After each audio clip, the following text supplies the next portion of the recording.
Good day. All right, welcome, Antipodean friends, to this. An upside down. This is terrible. This is actually really challenging for us to look at. What did I just get into? If you're watching from North America or Europe, which you're in the Northern Hemisphere, this is probably what this looks like to you, but it's completely normal to everybody in Australia and New Zealand. Paul, did you correct for the Coriolis effect? Here. Spin us the opposite way. Hey, there we go. There we go. Wonderful. Hey, everybody. Welcome to the Loading Ready Run Askler Q&A panel for Australia time zone. Australia, and New Zealand, and Japan also within that time zone. Many islands. Ohio. Yeah. And Ohio's not in there. No. Good. Great. Vanuatu. And this is the third of these that are airing during PAX, and also the one for Australia, meaning it's the most laid back because y'all are chill. Mm-hmm. We didn't even get as many questions from the Aussies. I assume good. Ian's cracking into a beer. I assume because from our interactions with Australian fans and viewers that they just didn't want to be a bother. I imagine. Even though we're actively asking for questions, they're like, nah. They're like, wait, What? there's Surely. nothing we want to know. You're all fine. Surely that they are just saying, it's whatever. We don't mind. Mm-hmm. It's okay. Oh, don't make a fuss about it. Yeah. Don't make a fuss about us. They'll share if they want to, they think. Mm-hmm. Yeah, you can ask us your questions privately in Bandland. No Man's Man's Land. Brandland. I'm liking Banana Brandland. Land. This is a laid back thing, isn't it? Yeah. Oh yeah. Well, so okay, I'll tell you what this is going to be. This is we are recreating the spirit of a Loading Ready Run PAX Q&A panel, except I have this cat on my lap who has finally decided he wants to get down, and that involves beginning with a minimal slideshow to share with you some announcements, and then moving on to a Q&A portion, which will be most of the show, where we answer questions that you have provided. There is a siren going by. There is a siren going by. It's okay. Everything about this. Can we take it again? Everybody was kind of very awkward. There was like a cat. Everybody was stumbling over and talking to each other. I thought that was the point. I thought we were all doing that intentionally. Keep rolling. There's sirens in Australia too. They know what they sound like. I mean, well, I'd love to break into another beer at this point. I'm kind of committed.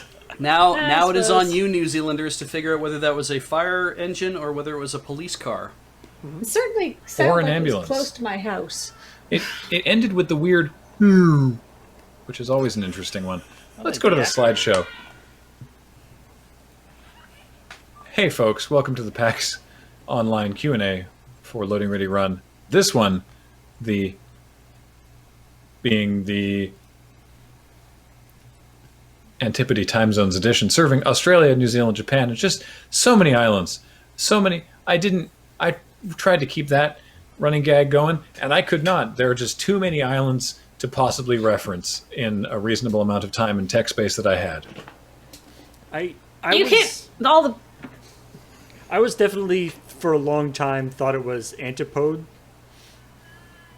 I blame Chrono Trigger for that.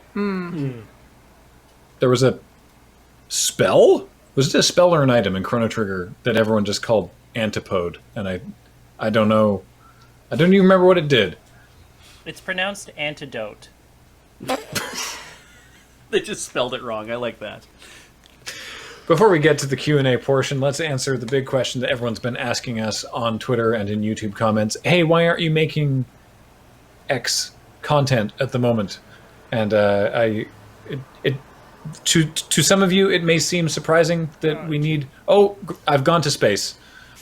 This is amazing. This is like the cursed Q&A. I am data moshed. Oh, there we go. Oh! Yeah. Window wipe the screen. No. Oh, no. So why aren't we making X content, Graham? Because things are bad right now. Are they? How bad are they? What kind of content, you say? Content like... Oh, wait, hang on. Let me just wax on and wax off. Oh, there we go. What kind of content are we not making? Friday nights, maybe? What about the panelists? What about I don't know, a little something called Sidewalk Slam? Why aren't we making those things? That's because there's a global pandemic, and we can't be in the same room. Although there is a panelists panel happening at this PAX Online that may have already happened by now, and if it has, you can check it out at our YouTube at youtube.com/LoadingReadyRun. And if it hasn't, keep an eye out for it because it's going to be fun. But that's why we aren't doing. We had plans to do all of these things and more and more, and we're just hanging on and keeping doing the things that we had already said we would. The real kicker is that they were such good plans too. They were like really organized. Oh yeah, we had some firm plans. Yeah. So, oh well. Oh, Anyway, the point yielding. is, fleshy plans. Don't. Oh God. Anyway, the point is, bear with us. But what have we done? Check this out. We made new stuff that you can buy, physical items that can ship to you. Even you in Australia. It's expensive and takes a while, but it can get to you. We did these amazing things with Wormwood Gaming. They're wonderful and gorgeous. The Wingate Dice Vault with the precious stone turquoise inlaid in it with the Loading Ready Run logo, and Dice Friends. I keep hearing that too. Yeah, like a group of is school that? children. Is someone living in a haunted house? Is somebody living in a haunted school. I'll close my window. It's more like we're doing an episode of like Blue's Clues. It's like, can you tell us what merch we have? We did that sketch and it turned dark, didn't it? It's Dice Trays. Yeah, it was like didn't it was turn like dark, a murder it was mystery. started that way. Yeah. Yeah. And we have a Corpline pin, which was the Penny Arcade pin that we made for PAX East, which was the last physical PAX that any of us were at. Anyway, this stuff's all great. Upcoming in November, it's still going to happen. It's Desert Bus. We don't know what it's going to look like yet. So we can't tell you, but it will occur at this date and time. That tagline is a threat. Yeah. Something will happen. We won't tell you if it's good or bad, but it'll happen. 2020. Something will happen. I like how your mug is the upside down Desert Bus logo. Oh yeah. Huh. It was not planned, but I have always liked these mugs. It's still half full of tea, and so I am not going to turn it upside down, which I did briefly consider. How cursed can we make one panel? Oh boy, if I had dumped tea all over my lap, I would still wish to press forward with this panel. Because that's the commitment. It is as if we are live in the Bin Chicken Theater. No, what are the names of the theater? Wombat they have the Kookaburra. The spiny anteater. Sure. The echidna, is that what you meant? I don't know. All right. Bird. And the last slide before we start messing around and answering your questions. Stop messing around? Whatever. This happened on Monday. I believe this is airing on Thursday, but that happened, and it was presumably a lot of fun, and you can go watch it at youtube.com/LRRMTG. Check out the Zendikar Rising pre-release. It will be and was a blast. That's it. That's the slideshow. Let's move on to your questions from you kind and wonderful people. Hi, Ian. in Australia. I love that Ian is broadcasting from a 1970s IKEA catalog. It's aspirational. Oh no! Changed for some reason. Hey, Oh, The refresh of the camera. The illusion that we're in two different spaces. That you own 1 2/3 of a TV. No, it's so. That is weird. Yeah. wait, Dr. Kathleen Octopus. Oh my! Oh wait! If you flip one of them, you should be able to high five himself. Oh, this is too much work for Paul. So Especially because he has to bring up and then read the first question. Read these questions. How about I stop distracting him? I say, still absolutely distracting him. I was waiting until you were done to bring up the question, but Never.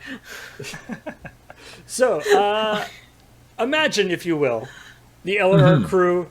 LRR is the crew of a Federation starship. Oh no. Oh no. What are your duty stations, and how do you save/endanger the ship? Or how shit. did you save/endanger the ship today? rock pusher. The asset. nanites were released. You what? The Always. nanites were released. Always with the no. nanites. Is that what you mean when you say release? Uh-huh. So that's what I'm calling right now, is it is my job to let everyone know that somehow the nanites became released. For those who are unaware, this was referencing What? Yeah. Okay, it's referencing a specific episode of Next Generation where Wesley's doing experiments on nanites, and then he leaves the leaves the lid off the jar of nanites. Literally leaves the lid off the jar of nanites and falls asleep at his desk, and then they get out and start wreaking havoc on the station. And when he reports this to the bridge, he says, like, I was doing experiments on the nanites last night and they were released. Like, it's the most passive voice, responsibility dodging phrasing they could have gone with. And so, yeah. They were going to take away the pips he didn't even earn yet. I love the idea of nanites being like like a caterpillar in a jar or something, like just like treating it the same way as having like a bug collection or something. But every week, I mean, it's going to be the something became released is going to be my report back to Commander Riker to be like, and what'd you do? Yeah. And be like, the Targs became released. The Beach was released. Is this the Enterprise, or is this just like a random Federation ship? Oh, shit. Can we have an Oberth class starship instead? I don't Why know not? what that means, but yes. What class would you prefer, Ian? Oh, jeez. I mean, you got to go with the classics. You got to go with the Enterprise B, the Excelsior class. Can we be the USS Albuquerque? Absolutely. Why not? Yeah, I mean- with our shuttlecraft Weird Al. I like to think that I'm fairly like science or engineering minded, and so I, like it'd be nice to assume that I could be in one of those things. But, like Starfleet Academy, I would be a civilian working in like 10 Forward or whatever it is on the USS Albuquerque. Like, I wouldn't be in Starfleet. How about we're making like a documentary about a Starfleet crew. So we're like embedded. We're like embedded with the Starship crew. We're Do the something kooky heroic. guests. Being like, just We're the ignore kooky us. guests from one episode. Oh Yeah. yeah. They're like, We're just annoying like- the real crew. ignore us. We're just here, and then we just like get in, like stand right in front of him while he's like talking to somebody on the view screen. Like, what is this for anyway? Well, we're making a reality show called Lower Decks. Yeah. Well, that's perfect, Paul, because I thought much like Graham when that I would be in an engineering or a pilot or something like that. But the more I actually think about it today, if we're filming this as a documentary, what happened is I brought some of my homebrew on the shoot with me, and I got the engineering department way too drunk the night before the old warp tests. And then one of us gets psychic murdered. Only one? And we it's like, next- oh, this is some sort of weird alien. This is Pregnancy. No, but this is like Cardassian ale that's totally messing everyone up. And people are like, no, it's just Ian's homebrew. Yeah. Yeah. I don't dang. follow What if it- regulations. Oh no, I am alien pregnant, and now I've been psychically murdered? Is there like it turns out like they think that somebody like on board has beef with us or something like that because of this documentary, like who stands to look bad, but it just turns out we've been eaten by like a space squid, right? That we just happened to be passed through and like annoyed the nest of, right? And it has a taste for annoying people, right? So I think the conclusion here is we would not be an asset to the crew of the Full starship, detriment. Full Federation detriment. starship. You Obviously. wouldn't want to put people like us on a starship in the first place. No. So No. this could be like an irresponsible Captain Tyler situation, though, where it's just like we put all the dregs of whoever got involved into a terrible ship somewhere. But yeah, Yeah, it's like because There of you the go, like Rock Pusher. because of the like post scarcity utopian nature of the Federation, we can't actually like fire you. But we're gonna try to find something that is kind of that level. We're just yeah, gonna try space squid.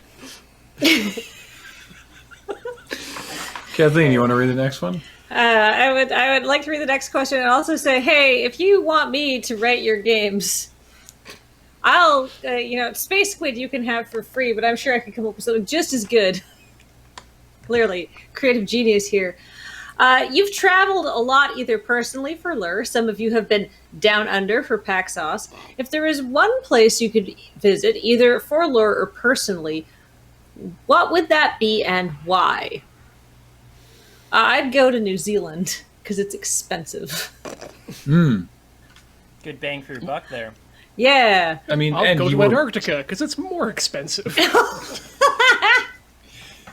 and I mean, you were born there. Yes, that's why I'd like to go back. Yeah, and I've never been. I would love to visit New Zealand. Honestly, yeah. Fine. The moon. Oh, super Eat shit, Ian. Honestly, I think we could do, if we're doing Pie in the Sky, I would love to do the Orient Express. Oh. Take the train all the way across, buy the handgun because you need it, and just do the whole experience. And if we're doing it as some sort of a film thing, that so much the better. But that would just be fun to do. Holy hell, that'd be amazing. That instead of the Trans-Siberian Express. Well, that's too loud. Oh. The distortion will just really mess with the mics. I love the idea of Antarctica, though. Like, I naturally be like, oh, there's one place, I'd like to visit again, or like to visit at all. It's like getting back to Australia would be rad, or getting to see New Zealand, or going to Japan again like I have gone to. But it's like, if there's one place you could visit, just because it's like, this is a place you could go, it's like, I kind of do want to see Antarctica now. Is this like? I feel like this almost turns into the same thing. It's like, can we just end up like at the Antarctic Research Station making a documentary and getting in their way?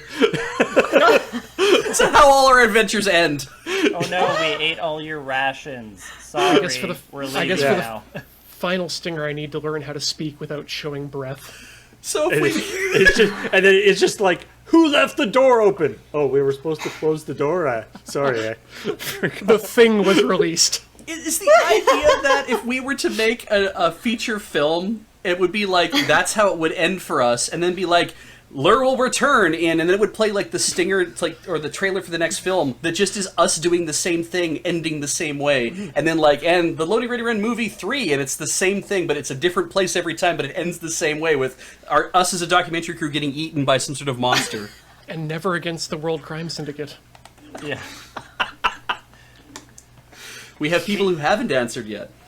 We cause all of the problems that James Bond and ilk have to solve on their world trekking courses. I call Quantum Solace. Yeah. I kind of have it stuck in my mind now because of the railways being brought up, of doing the entire CN rail coast to coast. Oh. Doing a boat trip from Newfoundland or Nova Scotia or wherever over to continental Europe and continuing the train ride. Doing and the then full, just going over from Japan, doing the full go around. Yeah, circumnavigate the globe. There is a way that you can go from Canada to Canada in one continuous unbroken water trip. There's a way to do it. Mm-hmm. Whoa. The Northern Passage, you're saying? Well, it's not that. It's literally, you can go all the way around the world. There's a way to actually do it, and it starts in one place in Canada and it ends up in Victoria, I believe, is the idea. And it deviates very little from an actual Great Circle. It's around the Cape of Good Hope. That would be a very, very long trip. Yeah. I mean, yes. We all need a vacation. You can sign up to be a passenger on a cargo freight ship for a surprisingly reasonable rate. Mm-hmm. If you don't need to be anywhere for 2 months. And you don't mind. I don't know. What would you do? There's no internet. Read a book, probably. Blanket. Yeah. Oh, yeah. Very, yeah, work on the ship. That's what Ian means, right? Just gamble. Just gamble. Maybe do a lot of gambling. Double down on it. Yes. Yeah. I remember that there was haul the ropes aboard. Yeah. Yeah. Swab the deck. Oh, polish the pipes. I remember. Yeah. Speaking of swabbing the deck, but there was I remember back on a long time ago, there was a show on TV that was called Tall Ship something, and it was people who were like basically taking like a 2-year circumnavigation, or I don't know if it was a full circumnavigation, but it was basically people who were going out on like a relatively historical tall ship, just average people. There was a couple. There was like a minimal crew and captain, but they would also be working the ship and learning how to work the ship and then working the ship. And then they were going, but it was just like you're basically off the grid for like 2 years, and it's just like we're gonna do this. What a sabbatical to take. Yeah, I mean, it seemed. I think they went. They were going from the. I think they ended up going from like the East Coast over to like Australia or somewhere. So Dang. all the way around, probably through the Panama Canal or something. I don't End know. up in Perth. But it seemed like cool. There was like a TV. There was a documentary crew getting in everybody's way. And they met a mysterious end somehow. With a sea squid. But sea squid is just a normal squid. Yeah. Yes. Oh no, my writing brilliance, it's already gone. Gilding that lily too hard. Anyway, I mean that's not really like going to a place. That's more the actual like voyage itself. I always thought that'd be kind of a cool thing to do, but that's not really if you like. spend enough I If you want spend enough time on a tall ship, though, that is, you're in one place for 2 years. Like, that's... Yeah. But that's not like if you're curious about what a tall ship looks like. That's probably, like, after the first, like, couple days, you're probably pretty familiar with what a tall ship looks like. Don't bring the ship of Theseus into the journey as the destination. Anyway. Oh, wow, yeah. Let's look at the next question here. All right. If you could design a set of Magic the Gathering, what would the themes be? Any cards you specifically want to include? From Brillig. Thank you for the question, Brillig. This seems like something I should have thought of, but I haven't really. I've just sort of let the people who make the magic. Beach. To answer both those questions in order, banding and banding. Okay. There you go. God damn it. Matt, you also had your hand up. Do you have a real answer, or? Well, real kind of. I mean, my brand is goats and things like that, so I want Goat Tribal to be viable in that format, if we could make that happen. All right. I feel like you could probably convince Mark Rosewater to get in on that. Like he was pushing for Squirrel Tribal for a long time, and finally got it in Unstable. Just full woodland creature tribal. Just Like, have it be like a farm-themed set. Like, has there been a set actually set on Gold Meadow? I don't think so. All creatures are 0 power. Like, there's just no conflict in the entire set. It's just the set where you just, like, hang out with your friend. Yeah. Except there is artifact equipment. That's the only stuff that gives power. Yeah. So it's all just goats with guns. Goats. I like it. I like it. Yes. Somebody just tied 2 swords to a goat. Yeah, on the horns. And you just twist the tail up and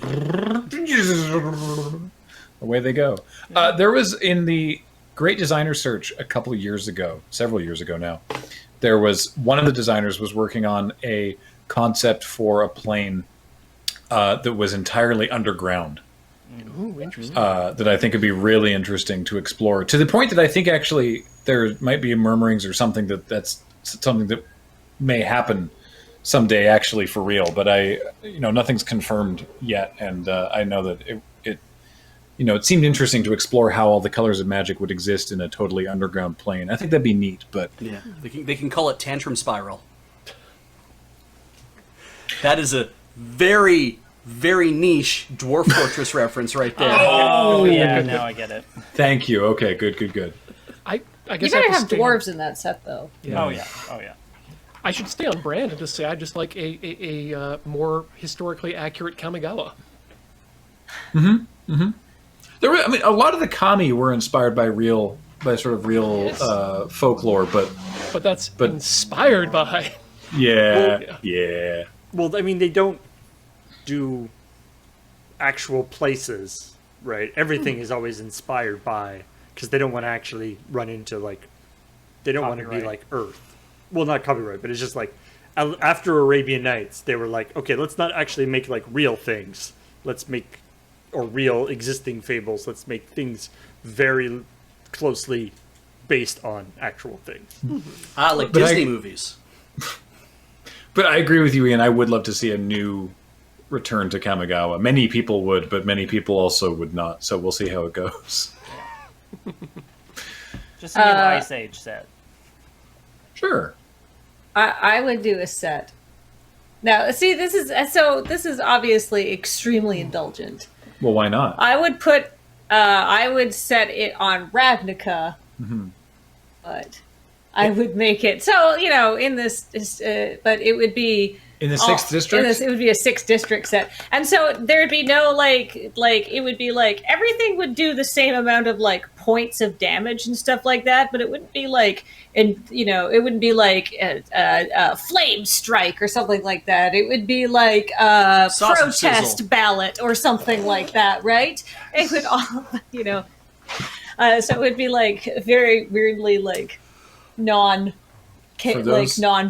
For any viewers unaware, Kathleen ran a D&D campaign set on Ravnica called By Law and Order that was all set in the 6th district of Ravnica. Because there's many districts of Ravnica, and everything, generally speaking, that happens in the magic sets are all in the 9th? The 10th district. 10th district. But there's at least 9 other districts. And so that we never hear about. And so everything that Kathleen did was in the 6th district, and it's Some of them Great. are named. Like there's some things that are named. In this district, there's this important thing, but no one had. I read all the Ravnica lore. I read all the Ravnica lore, and the 6th district never came up once. So I was like, perfect, done. that's why you got to visit New Zealand so you can give them back the rest of their accent. Yeah, everything except that one word. Yeah. Make it like a merchant's war, but it's really petty.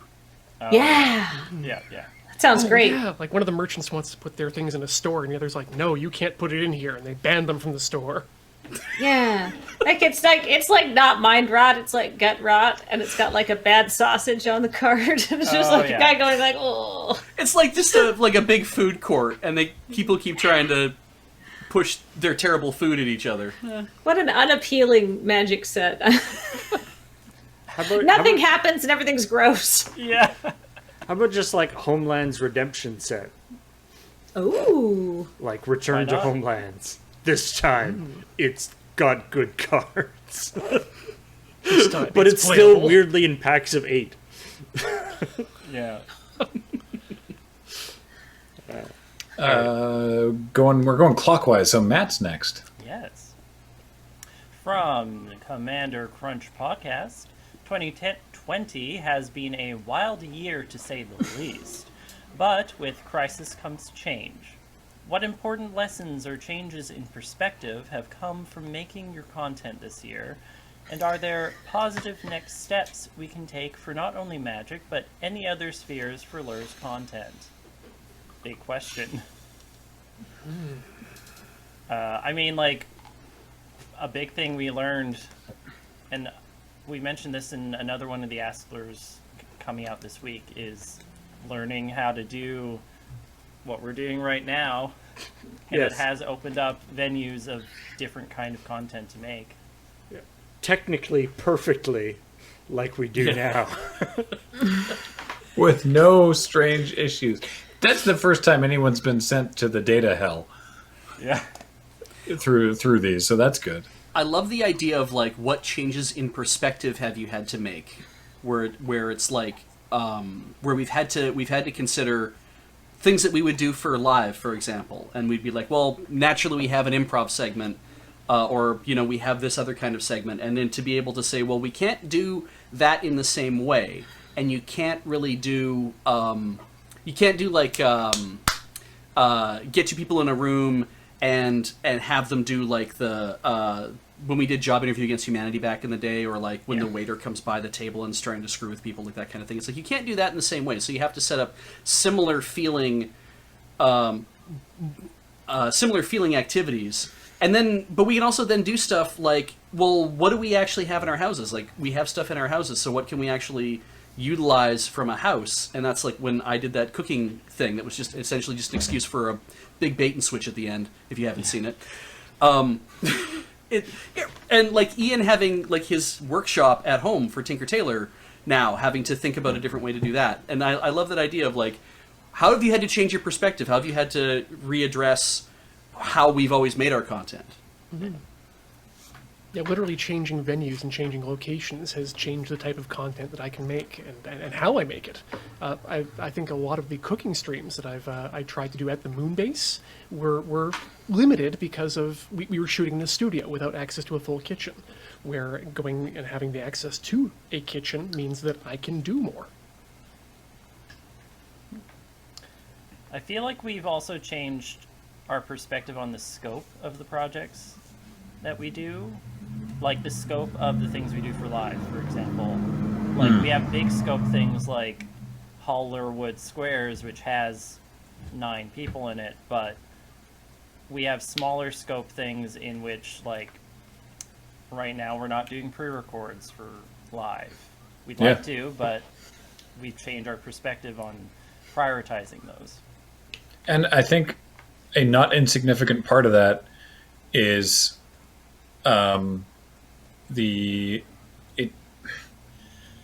everyone's just exhausted and like we're all doing our best, right? But it's like we could say like, hey, do we want to do a pre-record this time? And like technically there's nothing necessarily stopping us from doing some kind of pre-recorded video, except that it's just like we got to get all the people together and get to a place and film it, and it just sounds like hell. And it's the stress. Yeah. It's the stress of having to ask all these people to, like, you know, be around other people and stuff like that. Also, what I have learned is that being sad takes a lot of time. Yeah. And you need to budget time for people to be sad. Because it sort of saps your productivity. Yeah, but that's actually, in a way, it's a new thing that we've never had to think about before in as heavy a thing, where it's like, if we know that we're all that everyone is kind of going through this process now, we're all more going through this process now than I think anyone has had to, and the sense that it's like, okay, then we can all be way more mindful of that, because we're all experiencing that kind of malaise at home, where we have our moments of like, damn it, today I can be productive and I can get 8 things done, and then like the next day you're like, I can't, but I can maybe do something. Even if I don't get it done, I can kind of do something. Yeah. And even if it's going to take me like a couple hours or even 10 minutes, and I just have to stop and have a drink and then go back and do another 10 minutes and then have a stop again, and like that, you know, it's like at least the idea of understanding what this is going on. I think it has given me a look at other people have this same issue, and it's made me a little more sensitive to that. Even if I'm not always thinking about it, it's made me a lot more sensitive to a lot of people are having these same problems in Loading Ready Run, but also outside of that too. Like it is an interesting thing. Like as somebody who does, you know, I have had some issues with depression and anxiety, and I take medication for it and stuff. It is fundamentally, you know, those kind of mental illnesses are fundamentally a very solitary thing, because nobody else can know what you feel, right? Even and if they're not you very have... visible either. Right. But one of the weird things about this, you know, this circumstances is it's a thing that, you know, we really are, everybody in the world almost is sort of sharing a very similar circumstance, which is interesting. Yeah, it definitely does give that, you know, whereas normally, you know, if you're feeling down or whatever, the idea that somebody else would know what you're feeling is there's no way that they would know. But now you can be like, yeah, they probably understand why I can't handle this right now. Yeah. So I think that ties that's in. kind of an interesting idea. It ties in well as well, Beach, to what you were saying last year, where we were trying to get ourselves down to 80%. Yeah. And over the course of this year, we've been doing a lot of the same things. And all that's changed is we've added a bunch more restrictions and stressors. And I think what that's done has just allowed us to get a little bit more comfortable with saying no or just changing our expectations about how things are going to go. And I think that, in terms of looking forward to the future, that's the sort of attitude that is going to hold us in very well stead going forward. Yeah, because we finished getting RoadQuest out the door, which was a huge thing, particularly for us. It was just this massive thing. And then it was like, okay, now we have this baseline of like, this is how busy we are, this is the content we're making, and this is easily handleable. We actually have some free time. And so now we can look at what new and interesting things can we experiment? What are new things we can do? And before any of that could get anywhere, very sad cat. Before any of that could get anywhere, this all happened, and then it was like, okay, all of that stuff, none of that's happening. That's just all this stuff that we got to. Let's just keep this trucking along, and that's where we're at now. Yeah. So I don't know. I mean, the rest of that question was like, are there positive steps we can take going forward? And I think it just relates more to what you all were saying, and just have a little more empathy. Yeah. Realize that everyone else is struggling too. We're all That's alone about it. together, and it'll be helpful to focus on the together part of that. Yeah. And I mean, we've thought of some really cool ways to make like the focus on magic there. It's like we've thought of some really cool ways to make our magic content in different ways than we've ever had to make it before, and I think that's been valuable too. Like it's, I hope that other people take a look at what we've been doing with either distanced events or webcam shows or like a webcam commander and stuff like that, or like trying to adapt those kind of things and be like, okay, I don't have to feel like this is a suboptimal way to make this. This can, the Gladiator has been a great way to fill in for a lot of those things too. And I think the positive first things for Magic is that you can convince people that there's still ways to play this, even if it means you have to make adjustments, right? We can't be playing cards where we can steal other people's cards right now, because that makes it very difficult to try to track that stuff. I've heard that over and over, and I don't play Magic, so We did talk about that when we were doing the Commander game. It's like, hey, if you have any like control magic effects, maybe just swap those out of your deck. yeah. But the deck's not as good. It's like, yeah, but you can't play them anyway, can you? Like, Yeah. all right, let's have that next question. Then. This question Yeah. I brought up because it's sort of related. So, and Beej, you can read it out there. Oh, I see. So Malady Dark asks, given the success of the outdoor draft, are there plans for more distance-friendly pre-records? For example, a Summer Olympics style event. And I think we even mentioned on yet another Askler, another one of the panels for PAX Online, specifically, that we were like, oh yeah, the Summer Olympics was a thing that we did. And holy crap, we threw all that together practically overnight. Yeah. And then did it. I would love to see what this, and by the way, this is no guarantee that, see previous answer, no guarantee that we will have the spoons to do this, but I would love to see what the socially distant Olympics, summer, Fall Olympics. autumn games would look like. Yeah. The socially distant autumn games is actually pretty good. Yeah. Yeah. Everyone's wearing scarves. I mean, I guess to answer the question, no, there aren't any current plans. But Correct. we could make plans and then Thank you for the inspiration. execute on those plans.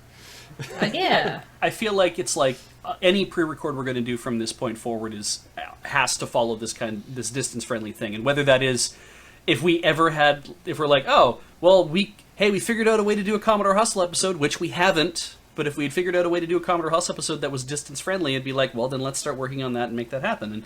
And it's there are no set plans, but it's not like we're averse to that. It's just trying to cram it into the amount of work and general feeling we are having to deal with.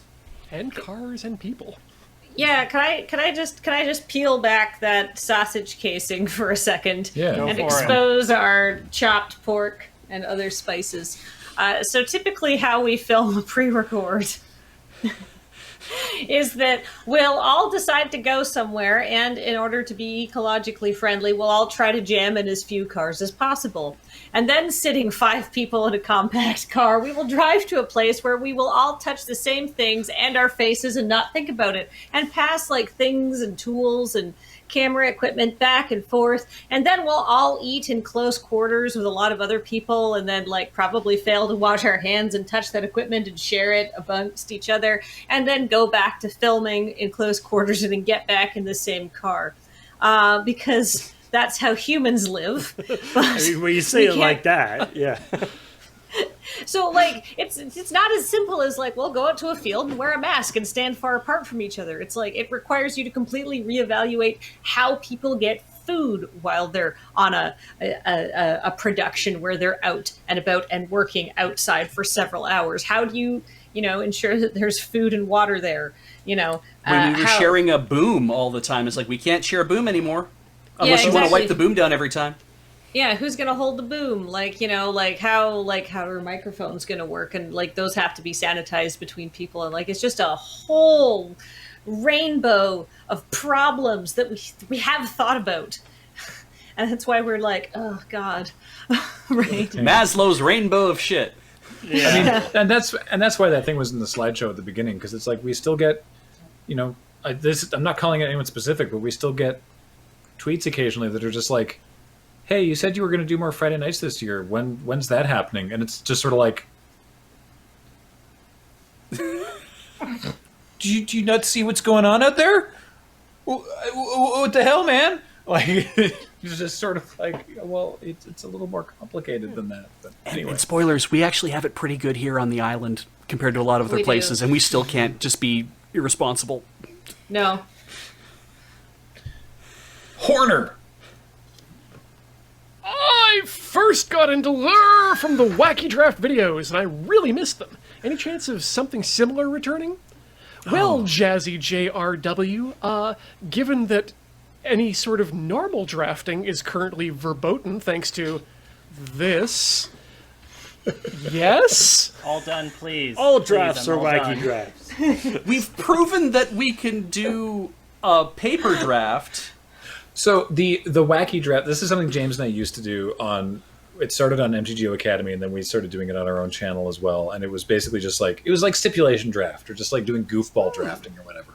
And I had actually thought recently, and again, this is absolutely no guarantee of anything, but I had been thinking recently, I was like, that's something we should look at doing again, because that was fun, and Arena makes it way easier to just spew off garbage drafts. That's true, actually. And, The fabled return of the hat draft.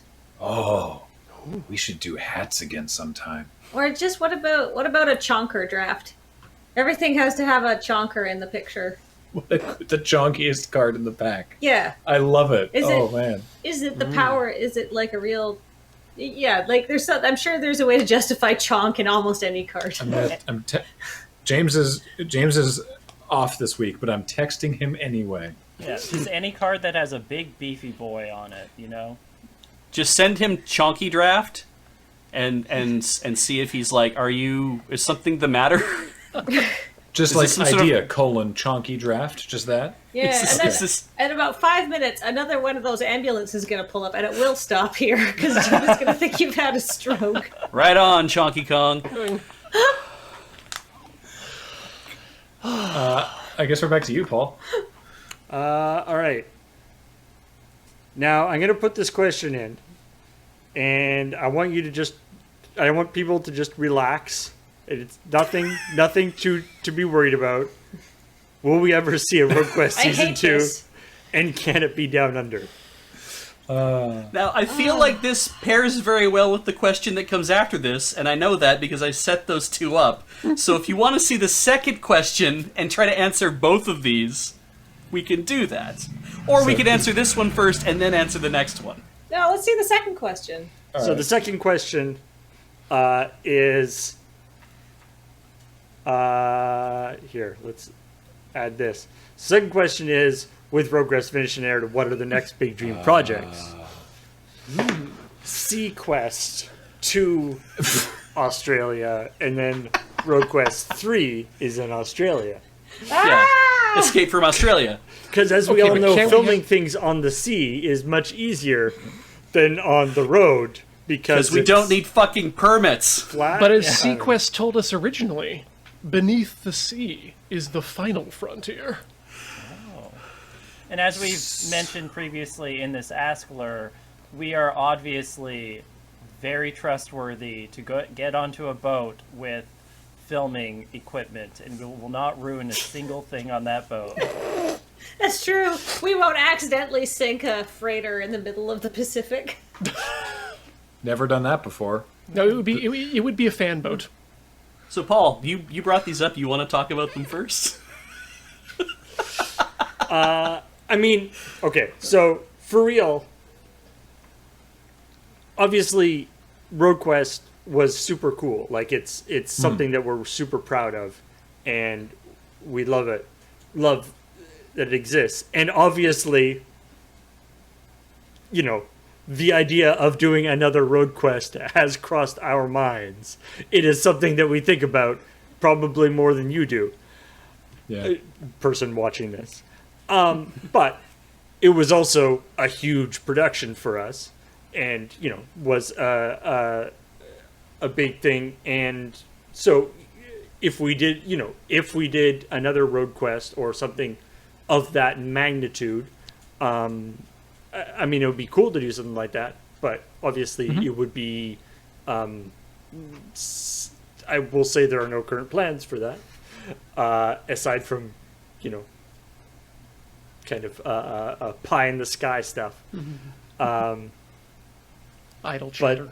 It's But funny. Oh, go ahead. yeah, I was gonna say, but I mean, in terms of sort of other dream projects, I don't know, like what would be, you know, of the sort of, if it wasn't Road Quest 2, then, you know, some sort of, you know, big of similar magnitude project that would be fun to do.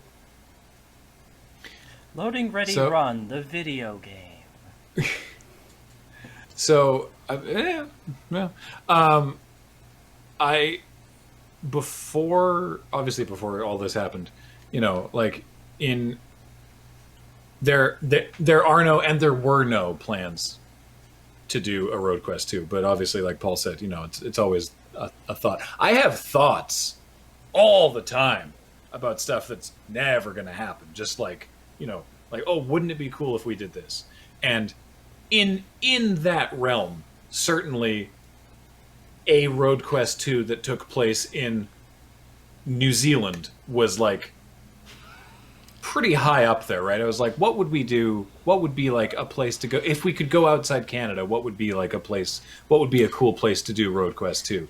New Zealand would be cool. Could we find the other country in the world the most like Canada Yeah. to avoid the shock to our delicate constitutions and go there? But it would let Beach drive a ute. Yeah. And then there's not also is that the a type of bird? Like, doing something like Road Quest 2 in Kiwi country is nice too, because it's like you can then say we're going to travel a distance of the island and we can cover quite a bit of ground. Whereas you noticed in Canada, you can't cover quite a bit of ground. Beach in would get Canada. your Ute, I'd get my Mini, and James would get his Sunfire again. The same Pontiac Sunfire. Absolutely. You know, like wouldn't that be fun? You know, Yes. if a second Road Quest ever happens, that doesn't mean that it would be in New Zealand, but you know, who knows? It's funny too. 1 second, because like if post-production had gone the way we originally planned, which we had a plan for, and I've said before, for a variety of reasons, it didn't happen the way that we thought it was supposed to. You know, it probably would have made sense because we shot that in summer 2018, right? So it probably would have, you know, felt natural and about the right time to, you know, maybe plan on trying a second season in summer 2020. And it's like, well, maybe these things happen for a reason. You were saying. Electric cars next time, please. Ooh, that'd be That'd be fun. Yeah. That's a good idea. It's All bad. electric cars. Can you get electric utes? probably. Make it electric. So, Graham, Right. there's this You have to, company like, in find England right now that's converting old classic minis to electric things as a thing. I you can- highly suggest we do this. I know that Alex's partner had a pickup truck that was modified to be electric. And so, because what they do is they just put all the batteries in the bed of the pickup truck. So if you have a ute, that's a lot of space to just put a bunch of batteries. I'm sure somebody has, some university has probably done that and would probably be like, I can't do this like a Kiwi, so I'm gonna fuck it up and be like, I will lend you a ute. You can drive that around all you like. Oh my god, They want it. They want this, Graham. They want this from us. They want us to do the goddamn accent. I know that for a fact, and I know I can't do it. So there you go. You say "the" like it's identifiable, though. Da. I don't have Dick. much of a leg to stand on in this particular arena. I want to talk about my dick and how big my dick is. It doesn't should get come out some- the same way for me for some reason. Get some sealant on that dick. But it's like what got me about these two questions is it's like, hey, will you do a season 2? There's no plans to do a season 2, right? And it's like, oh, now that you've aired it, what's your next big dream project? And I'm like, but we did dream that would, like you say, we were like, oh, wouldn't that be fun? But A normal episode of Loading Ready Live. Yeah. Oh yeah. Oh, yeah, I can't. Oh, that one super high concept thing that we have planned and have Yeah. all the stuff for. That we were going to Yeah. do in Yes, 2020 yes. and can't do yet. Yeah. Oh, only 5 minutes. Okay, before Kathleen reads the next question, Our dreams James have gotten a replied- little smaller. Yeah. Yeah. James, all I said was idea, chonky draft, and James replied, I'm listening. That's all we've got. Cool. So he's... Well, the thing that got me about this though too is it's like, I don't trust. I trust a person. For example, I trust the bunny. That if I was to say to a person at a PAX, like at our table, and be like, "So, what's your next big dream project?" And I'd be like, "Oh, this sounds like an interesting idea. We thought about that, and we could talk about that at length, like we're doing here." But it's like, I don't trust people, like our fans in the Society. gestalt. That if we say something like, "Oh, well, we were thinking about doing this," that seemed like it'd be fun to do in the future. That there won't immediately be on the Discord people just being like, "They said they're gonna do this. This is the next big." It's like, we sure friggin' didn't, did we? Because and then you have to have people come in. We have to go in and say, "That's not what we said." Now there's like a thing. It's like, "But you said this." Is like, "That's not what's going on," and that's why any production company will always be like, "We don't want to talk about future projects." Unless you're like, hey, they're coming out and like, we're going to do this, starting this thing in 3 months or something like that, right? Yep. Alternately, Ian, I think that you and I would be good at this. If somebody says like, hey, what you got planned? You can be like, you can sort of like whisper them in like very conspiratorial, and you can be like, ultra cheese pistachio man with a lid on it. And then just like lean back and tap your nose. And give, And then when you see that online like 2 months later, you're like, I know where that came from. Yeah.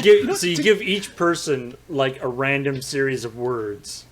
An activation code. If you Yeah. To throw this out here, because I know And then this you is something deny that- everything. I'm going to throw this idea out here because I know this is something that will never happen, just by the nature of how niche it is, but it's something that I absolutely desperately want to do now that I've started, is I want to do a tokusatsu short series. Oh, that'd be fun. Rubber suits and Rubber suits, transformations. lots and lots of miniatures that we can film against to film giant things, and lots of in-camera effects. Nothing yeah. but in-camera effects.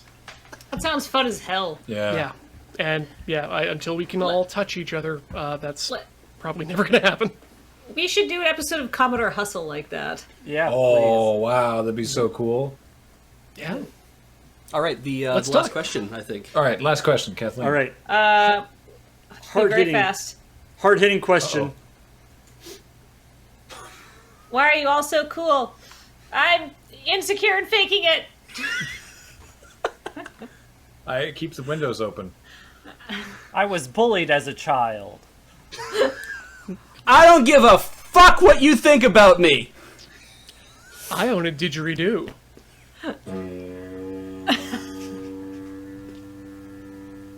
It's like coming home, isn't it, guys? They're probably thinking, I think I hear that from outside all the time. Yeah. I'm glad you started actually doing something with it, because it was just one solid tone. Yeah. And it just sounded like an animal dying. I haven't learned circular breathing. What is it? The description? It's like a trombone with the flu. I don't think I'm cool, but it warms my heart that someone else thinks that I might be. So, oh, there's the 5 top. All right. Which I guess means it's over. Hey, if you have been watching this and you have no idea who we are, I'm really sorry. You must be bored. But you can Thanks for check us sticking out. around to the end. You can check us out on Twitch at LoadingReadyRun, on YouTube at LoadingReadyRun. If you only like magic stuff, you can check us out on YouTube at LRRMTG. We're LoadingReadyRun. Go to loadingreadyrun.com. There it links to all of our stuff. But if you are aware of whomst we are and you gave us questions or anything, thank you so much for watching. Cheers to you down there in Aussie. We were really looking forward to coming back to PAX Australia this year, because it was it's the 2-year cycle. You know, we're gonna send people We were who gonna- you hadn't seen before. You guys had such a hard year down there. Yeah, all the we were fires and we were like, man, we were talking to the PAX Aus organizers at PAX East, and we were like, man, Australia's had a really rough time this year, and we would love to send like a bunch of folks. It could just to make you feel worse now. Yeah. We want to really go down there and really do PAX Aus. And then it was like, actually, do you remember that the Australian wildfires were this year? They sure were, but now the whole world's fallen down. So we'll come back when we can. When we can, we will send all of us, though. Yeah. Because we'll have pent-up Well, demand. 12. That's like 12 people. But I'll we'll- take as so many many as we can. cockatoos out of your ecosystem. PAX or Australia has a really tough time, so we'll come and film a documentary and be eaten by local wildlife. You're welcome. take that, biodiversity laws. Goodbye, Australia, New Zealand, and all you wonderful people in this time zone. Later. Yeah, you can play us out.